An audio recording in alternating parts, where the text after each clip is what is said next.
I think I'll use this. I probably could, huh? Can you hear me back down there? Yeah? Maybe I don't need it. Good evening, everybody. You can always tell when we've just finished a retreat because there are a few extra empty seats on Sunday night.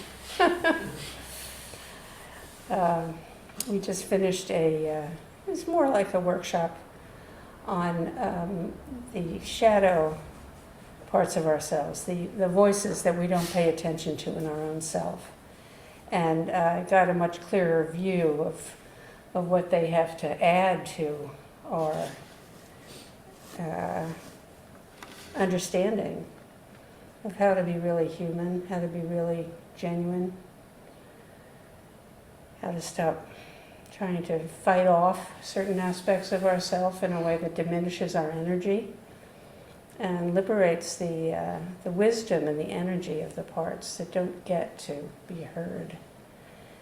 But I'm not going to review that for you.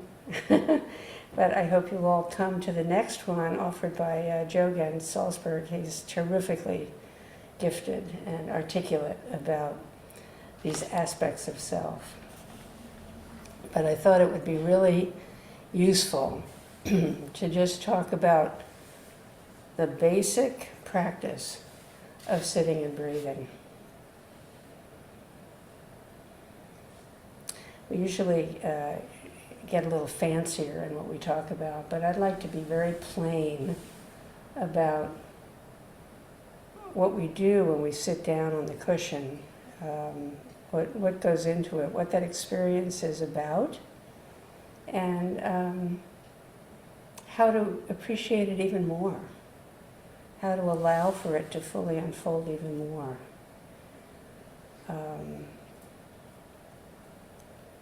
So we've been given this practice of waking up to our consciousness, waking up to consciousness.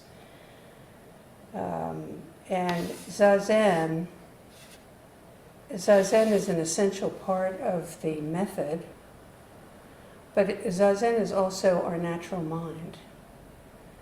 And we talk about Buddhism as a religion, but this doesn't have to do with any kind of belief, but just what we naturally do, which is we're always breathing, and we're always aware to some extent.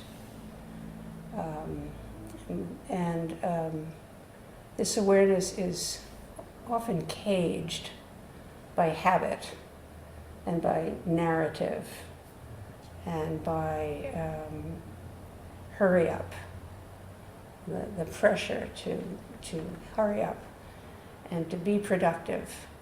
All of those things really can narrow our awareness, our ability to be really fully in this life with our wholeness. And we have so many chances every day and every night during the night to be awake and aware. Every day to be aware. What chances? Every moment. We can do that. And that doesn't mean just being silent and still through everything that we do, because it's not practical, but it's also not necessary. But to fully engage, we always talk about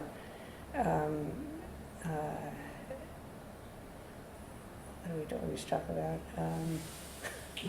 I'm tired.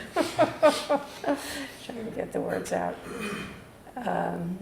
Full engagement. Wholehearted engagement. Wholehearted participation. And giving ourselves over completely. We say give ourselves over completely to the Buddha way. The Buddha way is fully alive, fully engaging the conditions of the moment in a way, hopefully, that is that's true, that liberates the goodness of life and supports all life. So with every breath, we're starting anew. Shanae always talked about refreshing ourselves. She always wanted to talk about refreshing. And that's really so. We can refresh ourselves in the midst of an activity that we've done many, many, many times. You know, an example that I always use is about washing the dishes, you know. I mean, I remember my job at home when I was a little kid. I was 4 years old on a chair washing the dishes. And it was so much fun. I mean, I just played, especially when I got to the egg beater and I could do this and get the suds all thick and fluffy. There's always some play available when you were in that mindset. You can always play. And that's very refreshing. So when we come into the Zendo, we sit down and we have that first number of minutes, or maybe it's the whole thing, but definitely the first few, like 10 minutes, where we're not really fully here. We're in that between zone of, we're still following what we were doing before to get here. So we're following getting here. You know, it continues to happen. We're sitting down, we're trying to figure out, okay, get the body settled, and then transitioning to the practice. So we're not instantly in it. And I'm pointing that out because it can be really friendly with oneself, with this practice of Zazen, to make room for the in-betweennesses of it. So when we first sit down, making room for the transition to coming to the foundational practice. And I'm just going to use the breath as the one this time. But there are a lot of foundational practices. Listening to sound is another one. Following the sensation at the tip of the nose. Aligning the 3 points in the body, at the level of in the middle of the head, at the level of the third eye. Aligning that at the level of the heart in the middle of the body, and just a couple of inches below the navel in the middle of the body, getting those all lined up. So there's a lot of kind of arranging the material that will engage Zazen. The body, the mind, attention, and watching how the breath settles down. It may not be very rhythmic initially at all. And you don't force anything. You don't try it to be any certain way. But there's a natural settling that happens when attention follows the breath.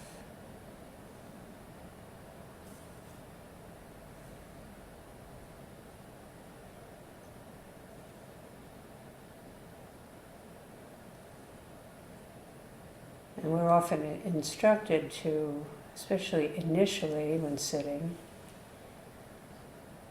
let just even a little bit more of the breath out than you normally do. You just push just a little bit more out, which then allows the inhale to be particularly welcome. And in that feeling of it being particularly welcome, it gets more interesting, we get more involved with it. So one of the things we're talking about is following the breath is getting involved in the breath. Not separating from the breath in the mind in any way, but really involving ourselves in the breath.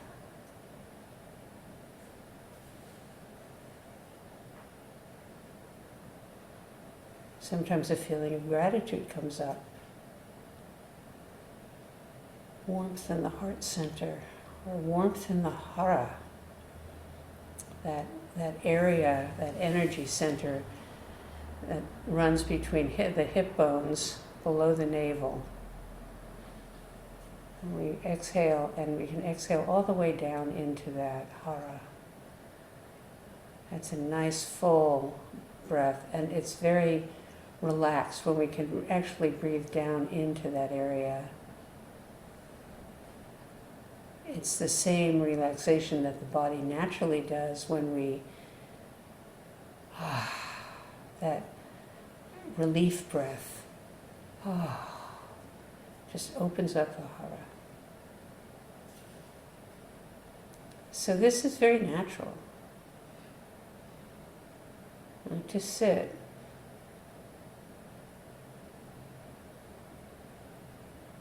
And be with the breath. So maybe the first portion of Zazen is becoming involved in the breath. Because before Zazen starts, we're involved in all sorts of other things. But now we're going to get involved in the breath.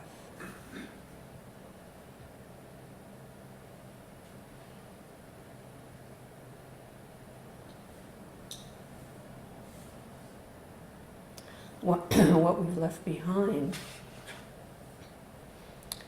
when we're involved in the breath, when we're following the breath, nothing is separate enough to be following it. We are just breath when we're thoroughly adjoined in the breath.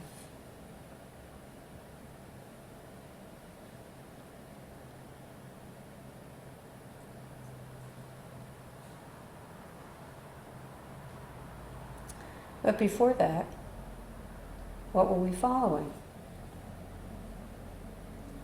We were following thoughts, concerns, intentions. So once we've settled into the breath here, some of those may pop up again.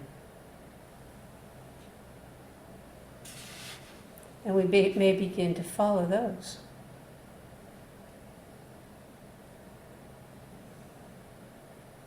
No problem. But whenever you realize, you really open your eyes again if they've fallen shut, and you remember, here I am. And you come back to the breath.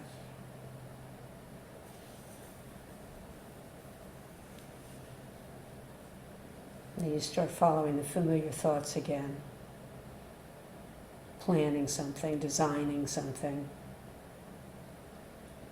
Or remembering there's somebody here you want to talk to after the set. Remembering a conversation you had yesterday with somebody that left you feeling a little ill at ease. And then you come back to Zazen. So you're really watching this display of the mind's concerns, the mind's what is it that comes up? What makes up the display that we become so aware of? Is it visual? Do you have pictures in the mind during those thoughts? Are you picturing the person you talk to? Are you designing that space in your study? Or is there visual? Is there anything when conversations play back in your mind, is there any sound in that? Do you hear the sound of the voices? So those are all, there's nothing prescribed about that. It's just notice whatever you notice. Is there sound there?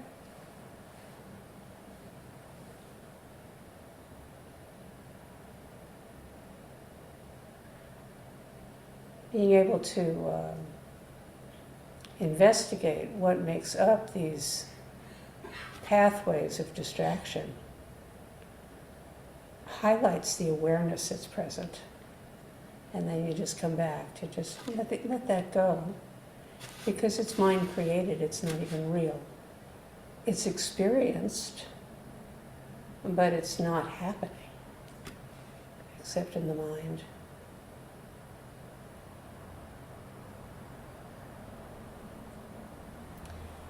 But sometimes, And this came up during our breakfast sharing this morning. We never got to talk about it too much, but sometimes when you go into a thought review about something, there's a way that happens in the midst of Zazen practice that is very productive, and you can really see something, see into something, or get an idea about how to approach it differently. And that's contemplation, profound contemplation, which is applied to worldly concerns. So you can just know the territory you're in. Oh yeah, okay. And then come back to Zazen.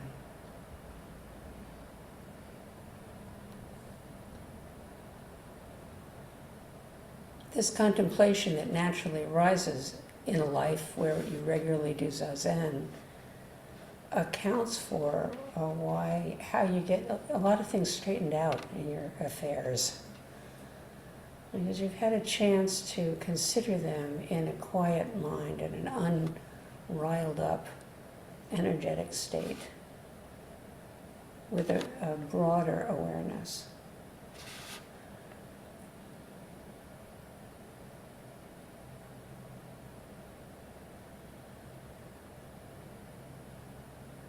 So I was recently reading a novel, and in that novel, the protagonist is walking along a street, and he stops to look in at a window display.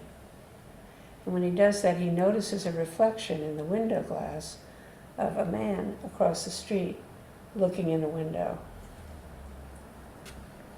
And there's another one down the street looking in a window. And these are the same men that have been looking at the windows across the street every time he's gone out walking this week. And so he realizes he's being followed. The reason I'm saying that is that he calls these people the window men. So during this novel, he says, "Is that a window man?" He tries to discern. And I thought, when I read that, I thought, well, that's kind of like what we're doing when we're in Zazen.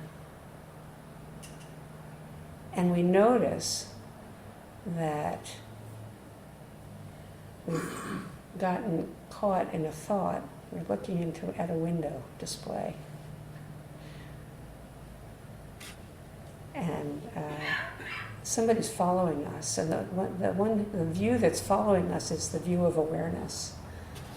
It's a little stretching. I know I'm kind of stretching. But that's just what happened when I read that. I thought, yeah, that's kind of like what happens. So Zazen is, and we all know this, we all remark on it after a short time doing practices. How does this work like this? Because all it is sitting there and kind of struggling to remain just right where you are. Keeping your butt on the cushion and your mind, the breath in the body and your mind in the present moment. And things start to sort out.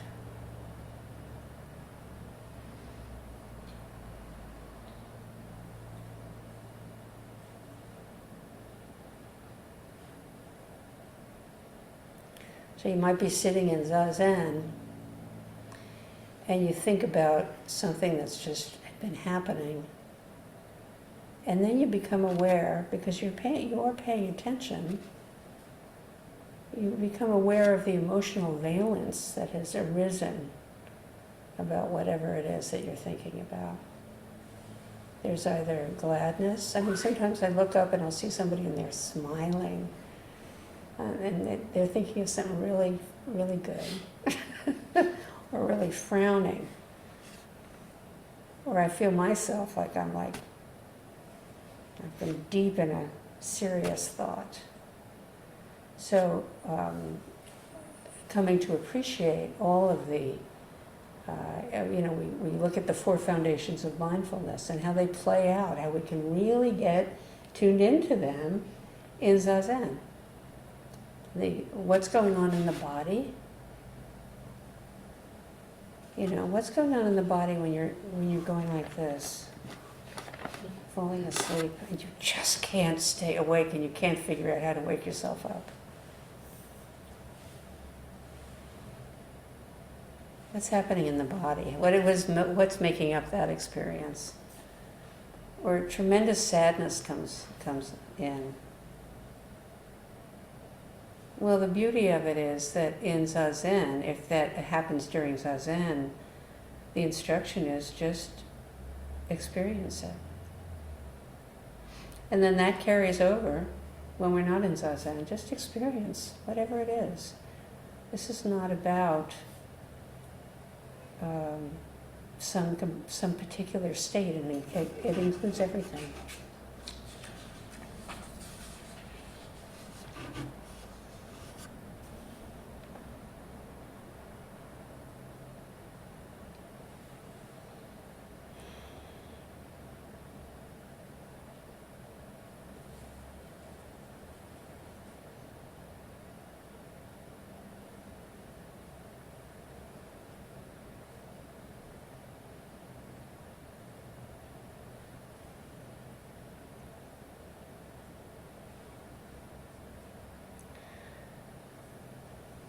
So part of the teaching in Buddhism is, there's so much in it, and part of it is are the archetypes, like the archetype of wisdom, Manjushri.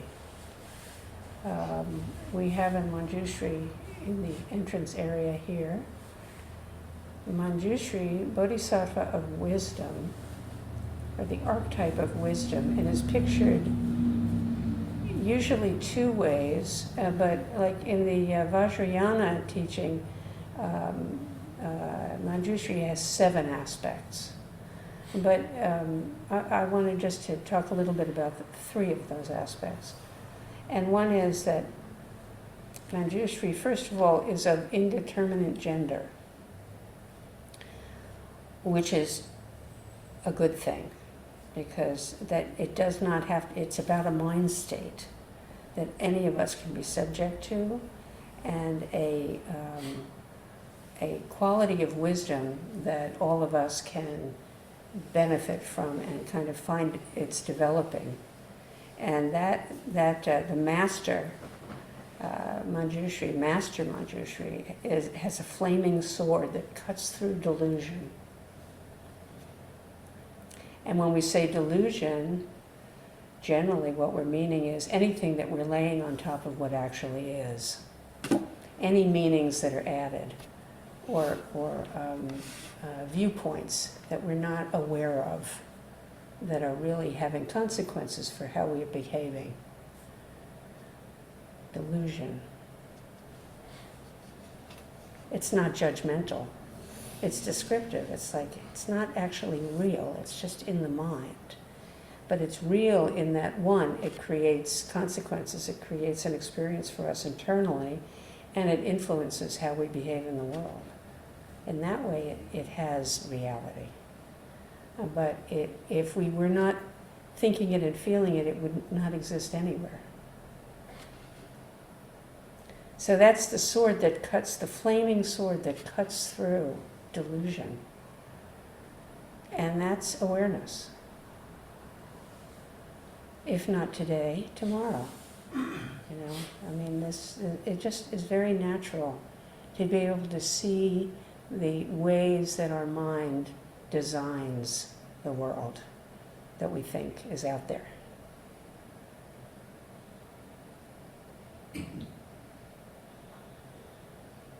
So that's the master Manjushri, and then there's the mother Manjushri, who's holding a flower,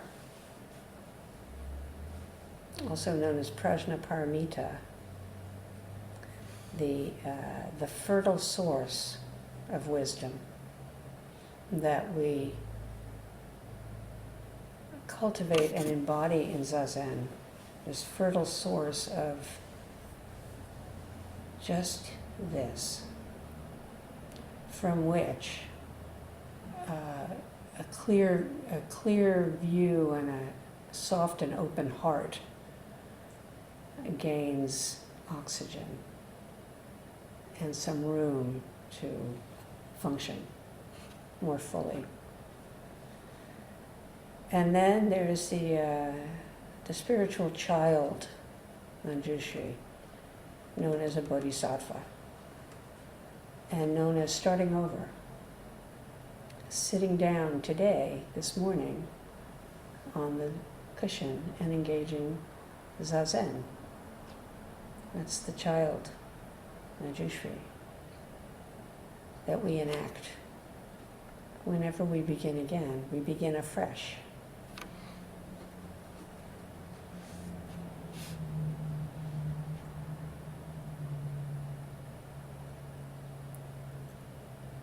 And I offer this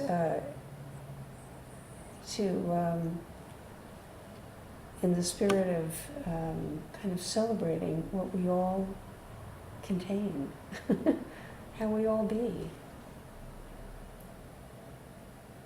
To really appreciate this practice.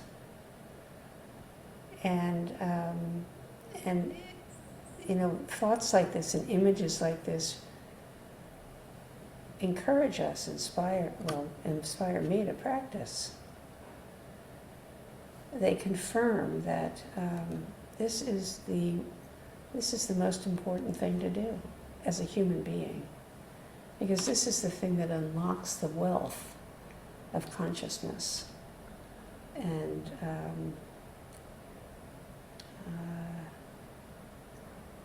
restores full agency to me and to you. You are the master, you are the host in the house, has the keys to every room, every hallway, every faucet of running water.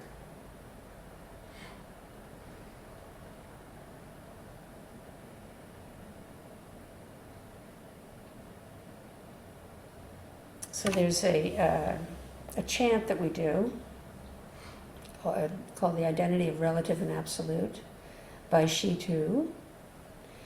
And the line is, do not waste time by night or day. And you know, we can experience that maybe as a Calvinist would, which is like, be productive, get things done. No laziness, no lazing around. Use every moment. But that's not what it's referring to particularly. It's referring to be awake with every moment that you have. Let it be your own moment, no matter what the conditions are. It's your own moment to live into in a way that is the best way, if you can discern it, which is not always possible. But do not waste time by night or day. So how do you apply that in your life? You know, I often say this to myself as I'm kind of lazing on the couch and I'm reaching for a book of poetry. And I think of how using my own predispositions and interests in the best ways, taking the time to replenish the kind of the celebratory feeling that I have about life sometimes, not always. That's a good use of time. It's the same as make sure you take a hike or you take the boat out, or, you know, that's not wasting time. It's maintaining joy and a complete feeling of presence in this good world.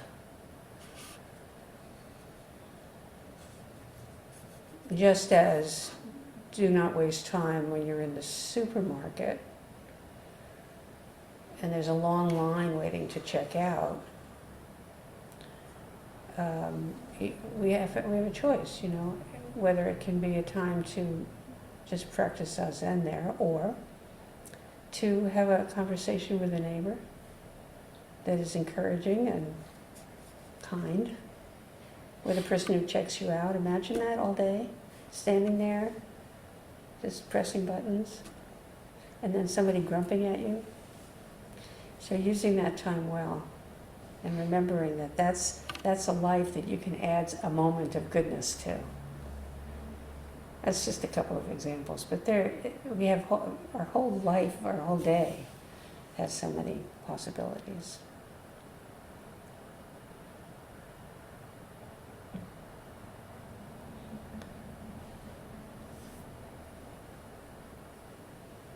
The attitude that carries us through the difficulty of the ups and downs of life is what we fortify in our practice. The willingness to engage with any set of circumstances, instead of fighting against them, what is the best approach here? To confront the most difficult aspects of our own selves is really a work that none of us can avoid. Once we begin practice, it always comes up. And it is the richest gift of this practice is to confront those things in ourselves that give us the most difficulty. And working with them. Instead of trying to pretend they're not there, which just takes up a lot of energy and creates all kinds of confusion in life. And so, it's not just a practice that is about blissing out at all, not at all. It's complete engagement with the whole range. Starting anew with each breath.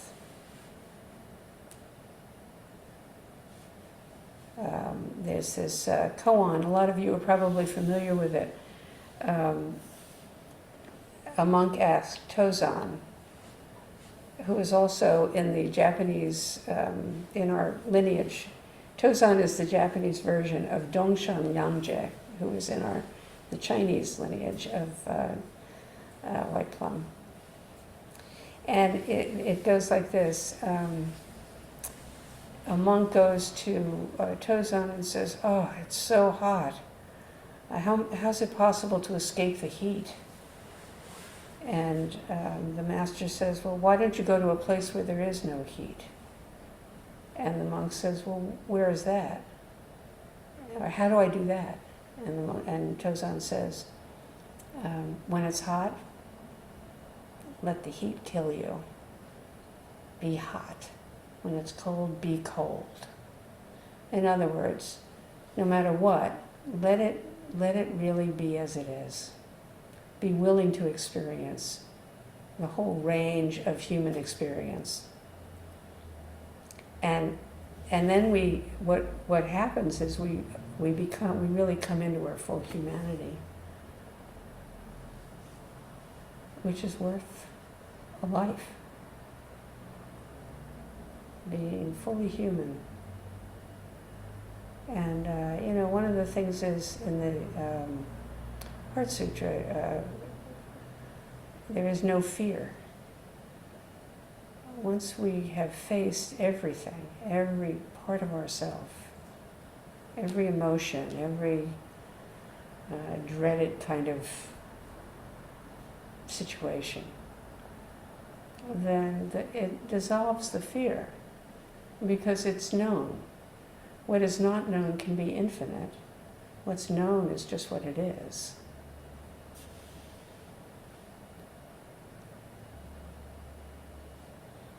So our consciousness is ours to use. And remembering that this mind can be swept up in the winds of all the many forms of the conditions. And we can become very attuned and aware when we are suffering and what is being resisted and how to open to whatever needs to be allowed to be as it is.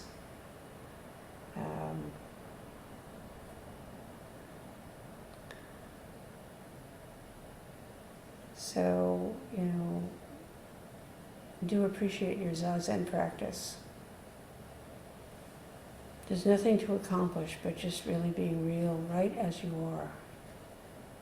And staying and returning to be afresh each moment. We always have another breath until we don't, and that'll be interesting.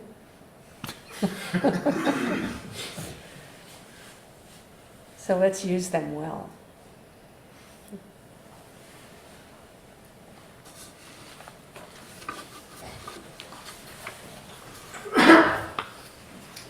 Page 5.